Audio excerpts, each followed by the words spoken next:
Assalamualaikum dan salam sejahtera. Selamat datang ke channel saya di youtube.com/Azril Nazli alias. Topik yang saya nak bincangkan ni ialah mengatasi perasaan takut bila memandu dalam event trade day dan cara-cara nak mengatasinya lah. Sebab berdasarkan pemerhatian saya, ramai kawan-kawan saya yang minta saya teman ni. Dia orang ni isunya satu je, takut. Takutnya satu sebab tak familiar dengan layout lintas Sepang. Jadi kalau yang tu, itu adalah atas usaha sendiri untuk melihat video berulang-ulang kali dalam lintas Sepang tu ada berapa banyak selekor. Jadi kalau saya pun mengambil usaha yang sama untuk melihat onboard video macam mana orang ambil selekor, jadi anda pun patut buat perkara yang sama. So itu nama dia usaha sendirilah, tiada shortcut lah. Dan satu lagi, kalau katakan dah turun, dia punya ketakutan kedua pula, iaitu takut kereta terpusing. Jadi memandu dalam lintas Sepang ni sebenarnya memerlukan skill memandu yang kita pelajari sewaktu atas jalan. Maknanya kita dah memahami kereta kita walaupun tak 100%, tapi dah adalah asas-asas untuk mengambil selekor, macam mana cara yang betul nak pegang steering, macam mana cara seating, macam mana. Sebab tu kalau dalam video-video saya sangat saja duduk sitting yang betul, macam tangan steering kat tangan kat sini supaya tangan dia macam L macam ni, supaya mata dia fokus ke depan sebenarnya.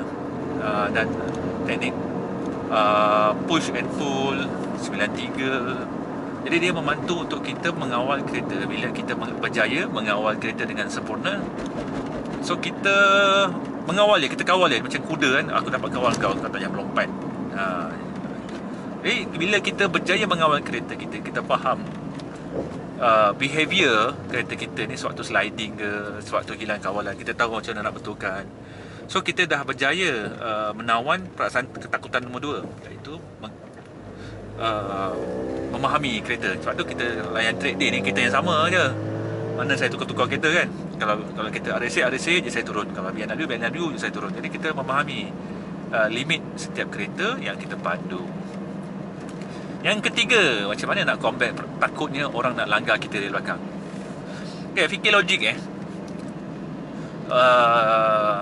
orang yang nak langgar kita tu, katakan orang belakang ni laju kan, macam kita rasa nak kena langgar. Orang yang nak langgar kita tu pakai Nissan Skyline ataupun Honda Civic Type R tu, kereta mereka tu berpuluh ganda lagi mahal daripada kita. Jadi mereka tu lagi takut kita daripada mereka. Jadi caranya kita maintain our race line lah. Jadi dia tahu kita ni stay dekat satu tempat, dan dia tahu kita slow, dan dia akan cari peluang untuk memotong. Kita tak perlu pun nak move ke kiri ke kanan untuk memberi mereka potong sebenarnya. Dia tahu kita slow, jadi dia orang kecil jalan. Sebab kita turun event namanya trade day, bukannya perlombaan, bukannya event time attack. Itu lain. Ini trade day lain. Jadi benda ni kalau anda masih lagi kurang berpuas hati lagi, anda boleh tanya nanti angkat tangan suatu safety briefing. Cakap macam mana nak deal dengan driver-driver yang laju-laju ni, yang adakah kita perlu move kereta ke kiri ke, nak bagi dia orang laluan. Macam pada saya tak. Kita hanya bagi dia orang laluan kalau kita kat laluan lurus dan bagi dia potong. Itu je. Dalam selekor maintain, janganlah berubah laluan sewaktu dalam selekor ataupun break sebelum selekor. Sangat berbahaya. Dia macam mana kita nak belajar berlumba dengan ramai orang ni. Jadi zaman 2021 ni, kita ada satu benda nama dia simulator tau. Simulator ni anda perlukan sambungan internet, anda berlumba secara online dengan manusia, bukannya dengan robot, bukan dengan AI, dengan manusia. Jadi bila berlumba dengan manusia ni, platform mana yang terbaik? Dah tentulah kalau PlayStation, PS4, GT Sport online. Kalau anda menggunakan PC, tidak lain tidak bukan iRacing lah. Dan saya hanya suggest anda race dalam kategori yang sama kelajuan yang kita anda guna. Contohnya Mazda MX-5. Saya hanya suggest kategori itu je. Jadi kalau dengan Mazda MX-5, anda hanya akan berlumba dengan dalam siri perlombaan rookies, dia panggil Global Series. Lepas tu mungkin anda nak belajar race, bagaimana rasanya race dengan kereta laju, tapi anda bawa kereta perlahan.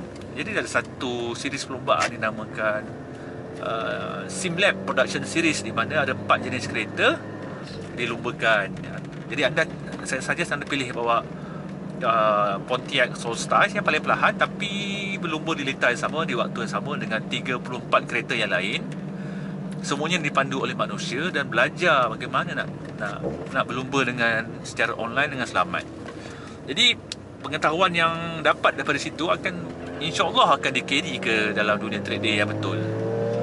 Jadi spend masa sebulan, 2 bulan, hari-hari race dalam SimLab Production Series, cuba survive. Anda tukar-tukar kereta, mungkin hari ni bawa Pontiac, besok bawa Jetta, lusa bawa Mazda MX-5, tulat bawa Mustang ke. Dia tukar-tukar kereta dan rasakan macam mana rasanya berlumba dengan ramai orang dan bagaimana nak memberi laluan dekat kereta laju dengan cara yang betul. Dia benda tu perlukan sit time, perlukan latihan. Jadi kalau kita duduk diam dan mengatakan aku tak nak turun track day lah sebab takutlah dengan kereta-kereta belakang laju ni, habis bila kita nak conquer perasaan takut tu, ianya lah sebahagian daripada sit time ataupun pelajaran. Sebenarnya benda tu boleh dielakkan. Macam dulu saya pun takut juga, tapi saya paksa diri saya turun juga track day. Kawan pun tak ada dan tu kan, kawan-kawan saya semua memang bukan kaki kereta pun. Saya turun seorang-seorang, bayar je fee seorang-seorang, turun seorang-seorang, balik pun seorang-seorang. Lepas tu balik rumah dengan harapan aku tak nak accident sebab kereta ni esoknya nak bawa pergi kerja. Macam itulah saya punya konsep dulu. Lama-lama saya berjaya conquer perasaan takut tu. Jadi anda pun lagi boleh, sebab zaman sekarang ada simulator. Sebab tu lah kita main game kereta, janganlah main lawan komputer, takut apa, mainlah online. Dan iRacing.com dah menyediakan platform yang terbaik untuk anda belajar benda ni. Memang sangat-sangat berguna. Okey, sampai di sini saja celoteh saya. Assalamualaikum dan salam sejahtera.